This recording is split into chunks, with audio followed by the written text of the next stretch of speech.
साक्ष्य नहीं है, वो हमारी परंपरा का वो उदाहरण है जहां से हम आज यहाँ पर तिलक लगाकर, टीके लगाकर मैया की प्रार्थना कर पा रहे हैं। वो सनातन साक्ष्य है तो सनातन संस्कार भी है। अगर मैया के क्षेत्रों में ये जो शाश्वत परंपरा जो हजारों सालों से ऋषि मुनियों ने, देवों, गंधर्वों ने, दानवों ने, शायद ही कोई ऐसा जीव है इस ब्रह्मांड का जिसको मैया ने आशीष नहीं किया, और शायद ही कोई ऐसा जीव है जो मैया के यहां आकर प्रार्थना नहीं किया।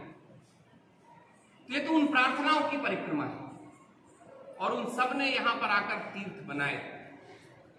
राम जी भी यहां पर आए, हनुमान जी भी आए,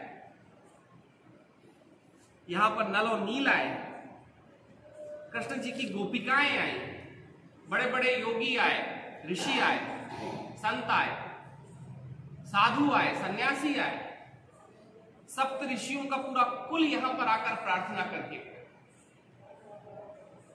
अब इन लाखों सालों की परंपरा में बिल्कुल स्वाभाविक है कि बदलते हुए युग में उन शाश्वत इतिहास का हमारा थोड़ा सा भूल जाना स्वाभाविक है।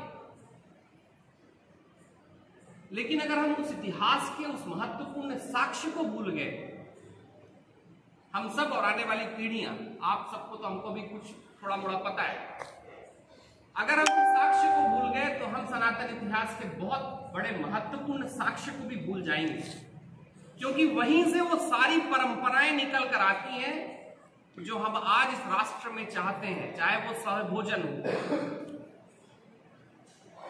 चाहे वो सेवा की परंपरा हो, चाहे वो परंपरा हो जहां पर बड़े कमजोर लोगों ने कहीं ऋषियों, सन्यासियों के लिए कहीं आश्रय भी दिया था और आशा भी दी थी कि आप लगातार यहां आते रहे, हम आपके लिए मौजूद रहेंगे। तभी ऋषि लोग आए और यहां पर बड़े बड़े यज्ञ और हवन। असल में ये वो इतिहास है जिसके बगैर मैया की परिक्रमा मुझे लगती है थोड़ी सी अधूरी हो जाएगी। अगर उन इतिहास के, और मैं इसे इतिहास इसलिए कहता हूं क्योंकि कई लोग तो कहते हैं कि हमारी पुराणों की गाथाएं हैं, कहानियां हैं। मैं इतिहास कहता हूं क्योंकि इतिहास में साक्ष्य मौजूद होता है। अगर हम इन सनातन इतिहास के आसपास परिक्रमावासी नहीं पहुंच पाए तो धीरे धीरे करके परिक्रमाओं का जो लाखों साल से स्वरूप है, उस स्वरूप में हम अपने लाखों साल के इतिहास को भी भूलते चले जाएंगे। और भूलते चले जाएंगे तो उन ऋषियों ने वहां क्या किया, उन देवों ने वहां क्या किया, उन छोटे छोटे किसानों ने वहां आकर क्या किया, जन्य जातियों ने वहां पर आकर क्या किया, शायद ही कोई ऐसी चीज होगी जो मैया के क्षेत्र में स्मरण की नहीं, वो भी हम भूल जाए। मेरा एक मैया से एक प्रार्थना की है मैंने, मैया ने उस प्रार्थना को स्वीकार किया। कम से कम वो साक्ष्य मैंने, और जगह जगह पर मैं जहां जहां जा रहा हूं मैं वहां के लोकल लोगों को अगर वो इतिहास से परिचित नहीं है तो मैं बताने की कोशिश कर रहा हूं। एक कोशिश मैंने जितेंद्र जी को जरूर कही है, जो हमारे परिक्रमा के संयोजक है, कि एक प्रयास जरूर करना है कि उन सारे तीर्थों के बारे में हमें स्थानीय लोगों को भी बताना और परिक्रमा क्षेत्र के लोगों को भी बताना है, क्योंकि तब वहां लोगों का जाना होगा। एक घटना है यहाँ की कि आपके, मैं भी नीचे बैठा हुआ था तो मैं कुछ लोगों से चर्चा कर रहा था कि यहां से कुछ दूरी पर बोरीपुरा नाम का पहले एक गांव हुआ करता। उस गांव में सहस्त्र यज्ञ हुए, सहस्त्रों यज्ञ हुए। असल में धुनी की जो परंपरा है, जो कहीं पर हमें खंडवा तक, धुनी वाले दादाजी तक दिखाई देती है, उस परंपरा की शुरुआत कहीं बोरीपुरा से हुई। इतनी पुरानी, लाखों साल पहले वो आकर यहां पर यज्ञ और हवन करके गए। हम थोड़ा और आगे बढ़ जाएं, थोड़ा और पीछे चले जाएं तो वहां पर वो तीर्थ है जो कहीं चित्रसेन गंधर्व के पुत्र ने स्थापित किए। और ये हमारा इतिहास है। मैं इसके प्रति इसलिए चिंतित हूं कि जब मैं जवान लोगों से मिलता हूं, कुछ, मैं युवा हूं तो बहुत सारे युवा लोग आते हैं और अभी से नहीं 10-15 साल से आ रहे हैं, तो कई बार सवाल करते हैं कि विवेक जी, गुरु जी, हम ये सब चीजें सुनते हैं कहां, हमारे इतिहास में वो चीजें हैं कहां। और बड़ी महत्वपूर्ण घटना है कि मैया के क्षेत्रों में वो इतिहास आज भी सुरक्षित है। जहां पर कहीं पानी नहीं आया, और पानी भी आता है 3 महीने बाद वो इतिहास खुल के हमारे सामने आ जाता है, हम उसकी पूजा अर्चना कर सकते हैं। असल में ये सारे तीर्थों की संकल्पना हुई ही इसलिए मैया के क्षेत्रों में थी, जिससे हमारा सनातन इतिहास, सनातन संस्कार और हमारी सभ्यता का पूर्ण मौजूद है। मेरी कोशिश होगी और मैया से प्रार्थना है, और मैया ने प्रार्थना पूरी की कि वो तीर्थ कहीं मैप के ऊपर आ जाए, हम सब भी उसको जान पाए, तीर्थवासी भी जान पाए और स्थानीय लोग भी जान पाए। मैं कल एक बात कह रहा था, पीछे हम रुके हुए थे आपके दवाना में, जिसको देवाना कहा जाता था, क्योंकि नाम भी इतने अपभ्रंश में जा चुके हैं कि अगर हमने उन नामों को स्थानीय लोगों को फिर नहीं बताया तो कल ऐसा हो जाएगा कि जो आपका दवाना है वो देवाना हुआ करता था, क्योंकि वहां से सुखेश्वर और पतेश्वर जो महादेव है वहां तक देवों के लिए सारी चीजें यहां से उपलब्ध कराई जाती है, इसलिए उसको देवना कहते थे, जहां से देवों की पूरी चीजें होती है। तो वहां मैंने एक बात और कही, और मैं चाहूंगा कि ये बात और हो, क्योंकि परिक्रमा के क्षेत्र में मुझे ऐसा लगा कि ऐसा हो रहा है कि बहुत सारे लोग सिखाने की कोशिश कर रहे हैं कि आप क्या ना करें। मेरे देखने में आया, मुझे लगता है कि परिक्रमावासी एक काम जरूर करें, हम लोग सब मिलकर ये करें कि हम ये बताने की कोशिश न करें कि आप क्या ना करें, बल्कि ये बताने की और ये करने की कोशिश करें कि हम परिक्रमा के क्षेत्र में क्या कर सकते हैं। हम केवल क्या यहां से परिक्रमा करके निकल जाएंगे कि यहां नए परिवार बनाते चले जाएंगे। हम परिक्रमा के क्षेत्र से क्या यहां भोजन प्रसादी करते हुए चले जाएंगे, यहां हम ऐसे परिवार बनाते हुए चले जाएंगे जहां पर भोजन प्रसादी हम भी कराते हुए चले जाएंगे। भारत में यही संस्कार मैया के क्षेत्रों में था, यही वैभव मैया के क्षेत्रों में थे।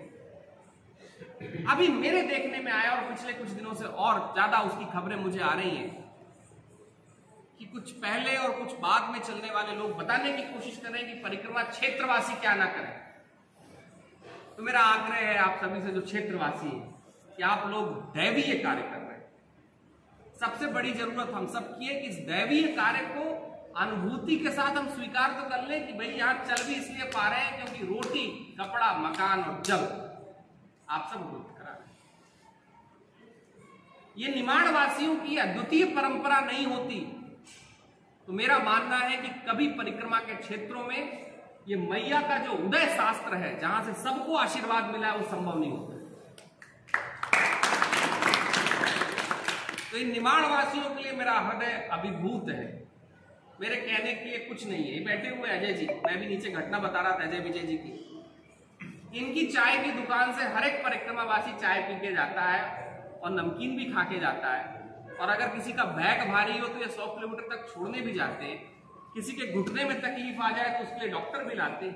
ये एक उदाहरण है निमाड़ क्षेत्र का। ऐसे हजारों लोग हर एक गांव में।